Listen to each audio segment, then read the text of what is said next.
ನಮಸ್ಕಾರ, first tube ನ ಮತ್ತೊಂದು ವಿಡಿಯೋಗೆ ಸ್ವಾಗತ. ಅಮೆರಿಕ, ಇಸ್ರೇಲ್ ಮತ್ತು ಇರಾನ್ ನಡುವಿನ ಸಮರ ಇಡೀ ಮಧ್ಯಪ್ರಾಚ್ಯಕ್ಕೆ ಹಬ್ಬಿ ನಾನಾ ರೀತಿಯ ಸಂಕಷ್ಟಗಳು ಎದುರಾಗಿರುವ ನಡುವೆಯೇ ಅಮೆರಿಕ ಅಧ್ಯಕ್ಷ ಡೊನಾಲ್ಡ್ ಟ್ರಂಪ್ ಮಹತ್ವದ ಘೋಷಣೆಯೊಂದನ್ನು ಮಾಡಿದ್ದಾರೆ. 50 ವರ್ಷಗಳ ಬಳಿಕ ಅಮೆರಿಕದಲ್ಲಿ ನಿರ್ಮಿಸಲಾಗ್ತಾ ಇರುವಂತಹ ತೈಲ ಸಂಸ್ಕರಣಾಗಾರದ ಜೊತೆ ಮುಖೇಶ್ ಅಂಬಾನಿ ಅವರ ರಿಲಯನ್ಸ್ ಇಂಡಸ್ಟ್ರಿ ಪಾಲುದಾರಿಕೆಯನ್ನು ಮಾಡಿಕೊಂಡಿದೆ. ಸುಮಾರು 27.5 ಲಕ್ಷ ಕೋಟಿ ಅಂದ್ರೆ $300 ಬಿಲಿಯನ್ ಈ ಪಾಲುದಾರಿಕೆ ಅಮೆರಿಕ ಇತಿಹಾಸದಲ್ಲಿಯೇ ಅತಿ ದೊಡ್ಡದು ಅಂತ ಘೋಷಿಸಿದ್ದಾರೆ. ಯುದ್ಧ ಪೀಡಿತವಾಗಿರುವಂತಹ ಕೊಲ್ಲಿ ರಾಷ್ಟ್ರಗಳು, ಹೆಚ್ಚುತ್ತಿರುವಂತಹ ತೈಲ ಬೇಡಿಕೆ, ಆತ್ಮನಿರ್ಭರವಾಗ್ತಾ ಇರುವ ಭಾರತದ ತುಡಿತ, ಮೇಕ್ ಅಮೆರಿಕಾ ಗ್ರೇಟ್ ಅಗೇನ್ ಎಂಬಂತಹ ಟ್ರಂಪ್ ಘೋಷಣೆ, ಇವುಗಳ ನಡುವೆ ಈ ಒಪ್ಪಂದ ಹಲವಾರು ರೀತಿಯಲ್ಲಿ ಮಹತ್ವವನ್ನು ಪಡೆದುಕೊಂಡಿದೆ. ಹಾಗಾದ್ರೆ ಏನಿದು ಯೋಜನೆ? ಈ ಯೋಜನೆ ಯಾಕಿಷ್ಟು ಮಹತ್ವವನ್ನು ಪಡೆದುಕೊಳ್ತಾ ಇದೆ? ರಿಲಯನ್ಸ್ ಜೊತೆಗೆ ಒಪ್ಪಂದ ಮಾಡ್ಕೊಂಡಿದ್ಯಾಕೆ ಡೊನಾಲ್ಡ್ ಟ್ರಂಪ್? ಅಮೆರಿಕಕ್ಕೆ ಇದರಿಂದ ಲಾಭವಾಗೋದಾದ್ರೂ ಏನು? ಅಮೆರಿಕ ಮಾತ್ರವಲ್ಲದೆ ಭಾರತಕ್ಕೆ ಇದರಿಂದ ಪ್ರಯೋಜನವಾಗುತ್ತಾ? ಈ ಎಲ್ಲ ಮಾಹಿತಿಯನ್ನ ಇವತ್ತಿನ ಈ ವಿಡಿಯೋದಲ್ಲಿ ನೋಡೋಣ. ಆದ್ರೆ ಅದಕ್ಕೂ ಮುನ್ನ ಪ್ರಧಾನಿ ನರೇಂದ್ರ ಮೋದಿ ಅವರ ಸಾರಥ್ಯದಲ್ಲಿ ಭಾರತ ಬಲಿಷ್ಠವಾಗ್ತಾ ಇದೆ ಅಂತ ನಿಮ್ಗನ್ಸಿದ್ರೆ ಜೈ ಭಾರತ್ ಅಂತ ಕಮೆಂಟ್ ಮಾಡಿ ಹಾಗೂ ವಿಡಿಯೋಗೆ ಲೈಕ್ ಕೊಡಿ. ಜೊತೆಗೆ ಟ್ರಂಪ್ ಅಂಬಾನಿ ಜೊತೆ ಡೀಲ್ ಮಾಡ್ಕೊಂಡಿರೋದು ಸರಿನಾ ತಪ್ಪಾ ಅಂತ ಕಮೆಂಟ್ ಮಾಡಿ ತಿಳಿಸಿ. ಅಮೆರಿಕ ಫಸ್ಟ್ ರಿಫೈನಿಂಗ್ ಎಂಬಂತಹ ಕಂಪನಿ ಅಮೆರಿಕ ಮೆಕ್ಸಿಕೋ ಗಡಿಗೆ ಸಮೀಪವಿರುವಂತಹ ಟೆಕ್ಸಾಸ್ ನಲ್ಲಿ ಈ ತೈಲ ಸಂಸ್ಕರಣಾಗಾರವನ್ನ ನಿರ್ಮಿಸಲಿದೆ. ಲೈಟ್ ಶೆಲ್ ಆಯಿಲ್ ಎಂಬಂತಹ ವಿಶೇಷ ಬಗೆಯ ತೈಲವನ್ನ ಸಂಸ್ಕರಿಸಲು ನಿರ್ಮಿಸಲಾಗ್ತಾ ಇರುವಂತಹ ಈ ಘಟಕ ಪ್ರತಿನಿತ್ಯ 1,68,000 ಬ್ಯಾರೆಲ್ಗಳಷ್ಟು ಕಚ್ಚಾ ತೈಲವನ್ನ ಸಿದ್ಧಪಡಿಸುವ ನಿರೀಕ್ಷೆ ಇದೆ.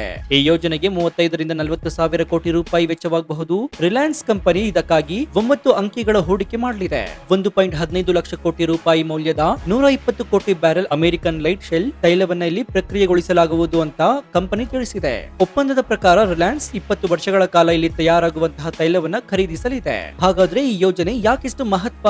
ಭಾರತದ ಅಗ್ರಗಣ್ಯ ತೈಲ ಕಂಪನಿಯಾಗಿರುವಂತಹ ರಿಲಯನ್ಸ್ ಜೊತೆಗೆ ಅಮೆರಿಕ ಮಾಡಿಕೊಂಡಿರುವಂತಹ ಈ ಒಪ್ಪಂದ ಭೂ ರಾಜಕೀಯ, ಆರ್ಥಿಕತೆ, ಇಂಧನ ಸ್ವಾವಲಂಬನೆ ಮತ್ತು ರಾಜತಾಂತ್ರಿಕವಾಗಿ ಅತಿ ಮಹತ್ವದಾಗಿದೆ. ಯಾಕಂದ್ರೆ ಪ್ರಾಸ್ತಾವಿಕ ಘಟಕಗಳನ್ನ ವಿಶೇಷವಾಗಿ ಲೈಟ್ ಶೆಲ್ ತೈಲವನ್ನ ಸಂಸ್ಕರಿಸಲು ನಿರ್ಮಿಸಲಾಗ್ತಾ ಇದೆ. ಲೈಟ್ ಶೆಲ್ ತೈಲ ಅಂತಂದ್ರೆ ಅಮೆರಿಕದಲ್ಲಿ ಹೇರಳವಾಗಿರುವಂತಹ ಶಿಲಾಪದರಗಳಲ್ಲಿ ದೊರೆಯುವಂತಹ ತೈಲ. ಇದರಿಂದ ಉತ್ತಮ ಗುಣಮಟ್ಟದ ಮತ್ತು ಹೆಚ್ಚಿನ ಪ್ರಮಾಣದ ಗ್ಯಾಸೋಲಿನ್ ಮತ್ತು ಡೀಸೆಲ್ ಅನ್ನ ಉತ್ಪಾದಿಸಬಹುದು. ಅಮೆರಿಕದ ಒಟ್ಟು ಕಚ್ಚಾ ತೈಲ ಉತ್ಪಾದನೆಯ 64% ಇದರಿಂದಲೇ ಬರುತ್ತೆ. ಹೀಗಾಗಿ ಅಮೆರಿಕ ಜಗತ್ತಿನ ಅತಿ ದೊಡ್ಡ ತೈಲ ಉತ್ಪಾದಕ ದೇಶವಾಗಿ ಮಾರ್ಪಟ್ಟಿದೆ. ಆದ್ರೆ ಅಮೆರಿಕದಲ್ಲಿ ಲೈಟ್ ಶೆಲ್ ತೈಲ ಹೇರಳವಾಗಿದ್ರೂ ಕೂಡ ದಶಕಗಳ ಹಿಂದೆ ನಿರ್ಮಾಣವಾಗಿರುವ ಸಂಸ್ಕರಣಾಗಾರಗಳು ಆಮದು ಮಾಡಿಕೊಂಡಂತಹ ಕಚ್ಚಾ ತೈಲಗಳನ್ನ ಸಂಸ್ಕರಿಸುವ ಸಾಮರ್ಥ್ಯವನ್ನಷ್ಟೇ ಹೊಂದಿದೆ. ತನ್ನಲ್ಲಿ ಅಗಾಧ ಪ್ರಮಾಣದಲ್ಲಿ ಇರುವಂತಹ ಲೈಟ್ ಶೆಲ್ ಸಂಸ್ಕರಿಸುವ ಶಕ್ತಿ ಸದ್ಯ ಅಮೆರಿಕಾಗಿರಲಿಲ್ಲ. ಆದ್ರೆ ಈ ಹೊಸ ಯೋಜನೆ ಈ ಸಮಸ್ಯೆಯನ್ನ ಪರಿಹರಿಸುತ್ತೆ. ಅಮೆರಿಕ ಈ ಯೋಜನೆಗಾಗಿ ರಿಲಯನ್ಸ್ ಅನ್ನೇ ಆಯ್ಕೆ ಮಾಡಿಕೊಳ್ಳಲು ಸಹ ವಿಶೇಷ ಕಾರಣವಿದೆ. ರಿಲಯನ್ಸ್ ಕೇವಲ ಯಾವುದೋ ಒಂದು ಸಾಮಾನ್ಯ ವಿದೇಶಿ ಹೂಡಿಕೆಯ ಕಂಪನಿಯಲ್ಲ. ಇದು ಗುಜರಾತ್ನ ಜಾಮ್ನಗರದಲ್ಲಿ ಜಗತ್ತಿನಲ್ಲೇ ಅತಿ ದೊಡ್ಡದಾದಂತಹ ಮತ್ತು ಅತ್ಯಾಧುನಿಕವಾದಂತಹ ತೈಲ ಸಂಸ್ಕರಣಾಗಾರವನ್ನ ಹೊಂದಿದೆ. ಇದು ಪ್ರತಿನಿತ್ಯ 1.24 ಮಿಲಿಯನ್ ಬ್ಯಾರೆಲ್ ತೈಲವನ್ನ ಸಂಸ್ಕರಿಸ್ತಾ ಇದ್ದು ಜಾಗತಿಕ ತೈಲ ವ್ಯಾಪಾರದಲ್ಲಿ ತನ್ನದೇ ಆದಂತಹ ಛಾಪನ್ನ ಮೂಡಿಸಿದೆ. ಉತ್ಕೃಷ್ಟ ಗುಣಮಟ್ಟದ ತೈಲ ಉತ್ಪಾದಿಸುವಂತಹ ಸಂಸ್ಕರಣಾಗಾರ ಒಂದರ ಸಾಮರ್ಥ್ಯವನ್ನ ಎನ್ಸಿಐ ಮೂಲಕ ಅಳೆಯಲಾಗುತ್ತೆ. ರಿಲಯನ್ಸ್ ಜಗತ್ತಿನ ಇತರ ಘಟಕಗಳಿಗಿಂತ ಹೆಚ್ಚು ಅಂದ್ರೆ 21.1 ಎನ್ಸಿಐ ಹೊಂದಿದೆ. ಇತರ ಸಂಸ್ಕರಣಾಗಾರಗಳು ಉತ್ತಮ ಗುಣಮಟ್ಟದ ಸಿಹಿ ಅಂದ್ರೆ ಕಡಿಮೆ ಸಲ್ಫರ್ ಕಚ್ಚಾ ತೈಲವನ್ನ ಸಂಸ್ಕರಿಸುವ ಸಾಮರ್ಥ್ಯವನ್ನ ಹೊಂದಿದ್ರೆ, ಜಾಮನಗರ ಘಟಕ ಸಂಸ್ಕರಣೆಗೆ ಕಷ್ಟವಾದಂತಹ ಕಳಪೆ ಗುಣಮಟ್ಟದ ಕಚ್ಚಾ ತೈಲವನ್ನ ಸಂಸ್ಕರಿಸಬಲ್ಲದು. ಇದೇ ಭಾರತವನ್ನ ಸಂಸ್ಕರಿತ ಇಂಧನದ ರಫ್ತುದಾರ ದೇಶವನ್ನಾಗಿ ಮಾಡಲು ನೆರವಾಗಿದೆ. ಮುಖೇಶ್ ಅಂಬಾನಿ ಅವರಿಗೆ ಮಾಸ್ಟರ್ ಬಿಲ್ಡರ್ ಎಂಬಂತಹ ಅಭಿಧಾನ ಕೂಡ ತಂದುಕೊಟ್ಟಿದೆ. ಈಗ ಟೆಕ್ಸಾಸ್ ನಲ್ಲಿ ರಿಲಯನ್ಸ್ ನ ಸಹಯೋಗದಲ್ಲಿ ಇಂತಹದ್ದೇ ಘಟಕವನ್ನ ಸ್ಥಾಪಿಸಲು ಅಮೆರಿಕ ಮುಂದಾಗಿದೆ. ಇದರಿಂದ ಅಮೆರಿಕ ಯೋಜನೆ ಎಷ್ಟು ದೂರದೃಷ್ಟಿ ಉಳ್ಳದ್ದು ಮತ್ತು ಅದು ಅಂಬಾನಿಯವರ ರಿಲಯನ್ಸ್ ಕಂಪನಿಯನ್ನೇ ಆಯ್ದುಕೊಳ್ಳಲು ಕಾರಣವೇನು ಎಂಬುದು ಸ್ಪಷ್ಟವಾಗಿದೆ. ಹಾಗಾದ್ರೆ ಇದರಿಂದ ಅಮೆರಿಕಾಗೆ ಏನ್ ಲಾಭವಾಗುತ್ತೆ? ಅಮೆರಿಕ ಅಧ್ಯಕ್ಷ ಡೊನಾಲ್ಡ್ ಟ್ರಂಪ್ ಅಮೆರಿಕವನ್ನ ಜಗತ್ತಿನಲ್ಲಿಯೇ ಅತಿದೊಡ್ಡ ತೈಲ ಸಂಪದ್ಭರಿತ ದೇಶವನ್ನಾಗಿ ಮಾರ್ಪಡಿಸುವಂತಹ ಗುರಿಯನ್ನ ಹೊಂದಿದ್ದಾರೆ. ಇತ್ತೀಚೆಗೆ ತೈಲ ಶ್ರೀಮಂತ ವೆನಿಜುವೆಲಾ ಮೇಲೆ ನಡೆದಂತಹ ದಾಳಿ, ಸದ್ಯ ಇರಾನ್ ಮೇಲೆ ಸಾರ್ತಾ ಇರುವಂತಹ ಸಮರದ ಹಿಂದೆಯೂ ಕೂಡ ಇದೇ ಕಾರಣವಿದೆ. ಹೊಸ ಯೋಜನೆ ಟ್ರಂಪ್ ಕನಸಿಗೆ ನೀರೆರೆಯುತ್ತೆ. ಅಮೆರಿಕದಲ್ಲಿ ಹೇರಳವಾಗಿರುವಂತಹ ಲೈಟ್ ಶೆಲ್ ತೈಲವನ್ನ ಸ್ವದೇಶದಲ್ಲಿಯೇ ಸಂಸ್ಕರಿಸಲಾಗುವುದರಿಂದ ಕಚ್ಚಾ ತೈಲವನ್ನ ರಫ್ತು ಮಾಡಿ ಸಂಸ್ಕರಿತ ತೈಲವನ್ನ ಆಮದು ಮಾಡಿಕೊಳ್ಳುವಂತಹ ಅನಿವಾರ್ಯತೆ ಇರೋದಿಲ್ಲ.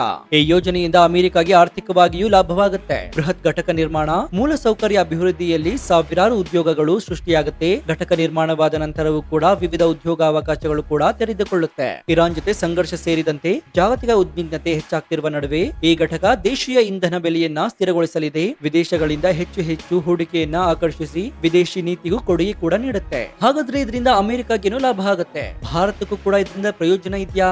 ಖಂಡಿತ ಇದೆ.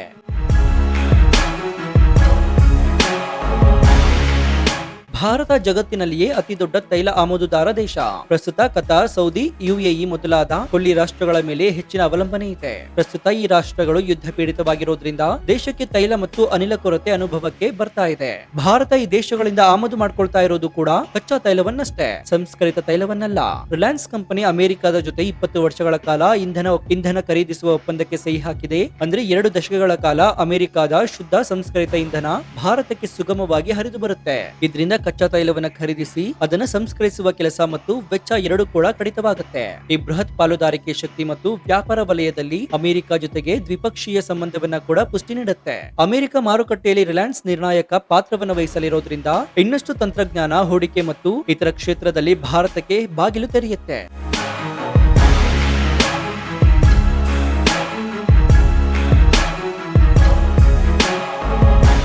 ಜಾಗತಿಕವಾಗಿ ಉದ್ಯಮಗಳನ್ನ ವಿಸ್ತರಿಸುವ ಮತ್ತು ತೈಲೋದ್ಯಮದಲ್ಲಿ ಪ್ರಭಾವವನ್ನ ಹೆಚ್ಚಿಸಿಕೊಳ್ಳುವಂತಹ ಅಂಬಾನಿಯವರ ಕಾರ್ಯತಂತ್ರಕ್ಕೂ ಕೂಡ ಹಲವು ರೀತಿಯಲ್ಲಿ ನೆರವು ಕೂಡ ನೀಡುತ್ತೆ.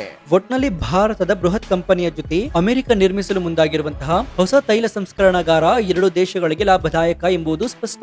ಅಮೆರಿಕಾಗೆ ದೇಶೀಯ ಸಂಸ್ಕರಣಾ ಮೂಲಸೌಕರ್ಯದ ಅಭಿವೃದ್ಧಿ, ಉದ್ಯೋಗ ಸೃಷ್ಟಿ, ಇಂಧನ ಸ್ವಾವಲಂಬನೆಗೆ ಶಕ್ತಿ ತುಂಬುದ್ರೆ ಭಾರತಕ್ಕೆ ರಷ್ಯಾ ಮತ್ತು ಮಧ್ಯಪ್ರಾಚ್ಯದ ಮೇಲಿನ ಅವಲಂಬನೆಯನ್ನ ಕಡಿಮೆ ಮಾಡಿ ಅಮೆರಿಕದಿಂದ ದೀರ್ಘಕಾಲ ಸಂಸ್ಕರಿತ ತೈಲ ಪಡೆಯಲು ಅವಕಾಶ ನೀಡುತ್ತೆ. ಭಾರತದಲ್ಲಿ ಶಕ್ತಿ ಕ್ಷೇತ್ರದಲ್ಲಿ ಹೊಸ ಆವಿಷ್ಕಾರಗಳಿಗೆ ದಾರಿ ಮಾಡಿಕೊಡುವುದಲ್ಲದೆ ಭಾರತದ ಉದ್ಯಮಗಳಿಗೆ ಜಾಗತಿಕ ಮಟ್ಟದಲ್ಲಿ ಸ್ಪರ್ಧಿಸುವ ಸಾಮರ್ಥ್ಯವನ್ನು ಕೂಡ ಹೆಚ್ಚಿಸುತ್ತೆ.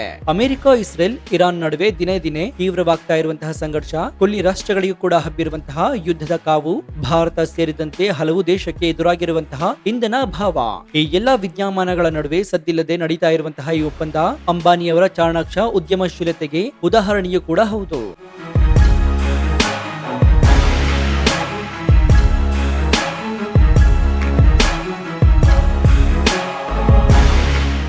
ಜಾಗತಿಕವಾಗಿ ದೇಶಗಳು ಕಾಲಕಾಲಕ್ಕೆ ಆಡುವಂತಹ ಚದುರಂಗದಾಟ ಸೂಕ್ಷ್ಮ ನಿದರ್ಶನವೂ ಕೂಡ ಹೌದು.